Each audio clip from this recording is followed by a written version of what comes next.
with you, and I think that we're getting to the point we can wrap this one up. I'll show you how it finished up here. I've added some of my usual frill that I round out these systems with. It's got an A-carb sitting on there now. This could be ready to ship and bolt on and run. I put one of my drop base air filters on it. There's another video where I show how I make my air filters, but this one here is a drop base, so it can use a taller filler element. And you can see that it nestles down there about, it's about 1 inch drop that it for hood clearance on that. And you can see it's got some turning vanes in there, those little points and the cones in that. So yeah, I won't go into it too much. There's another video on my air filters. If you're interested in that, you can surf my channel. But here's the completed system.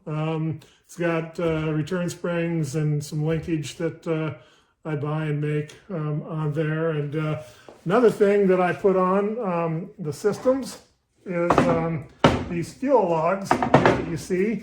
And I cast this little block, and I get a lot done in a very small area here. It's got an ear on it and ties off to one of the mounting bolts, and then it just is a nice compact fuel log with a -8 port fitting there. So double return spring, another return spring there. And outside of that, just looking at the inline carb itself, back here I did put a vacuum port here. This is just got a 3/8 MPT plug in it.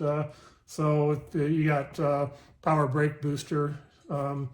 Depending on the cam that you're running, you can tap vacuum off the carb plenum, and then we turn around and look at the front of the intake here.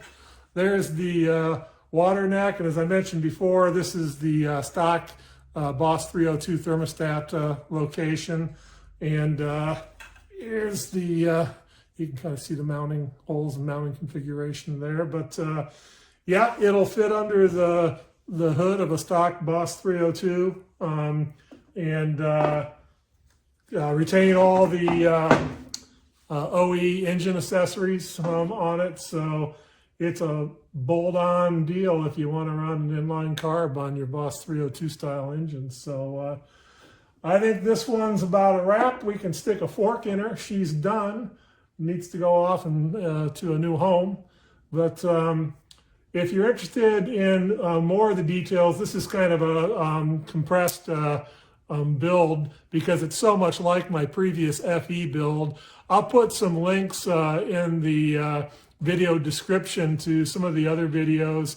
Folks are always asking me, everybody always wants me to make every video an all-inclusive video that shows how to every step, and it'd be 2 hours long if I did that. So I'll put some links in the video description if you folks are interested in materials or the casting process or the pattern making process. There's plenty of videos on my channel for you to have a look at. And if you're very interested in casting, please consider joining thehomefoundry.org. That's a home casting website that I admin on, and there's a lot of avid casters there. So until next time, thanks for watching, and we'll be back, I'm sure. I've got a few more intake manifolds on my must-make list, so stay tuned and catch up, and we'll catch you on the next one.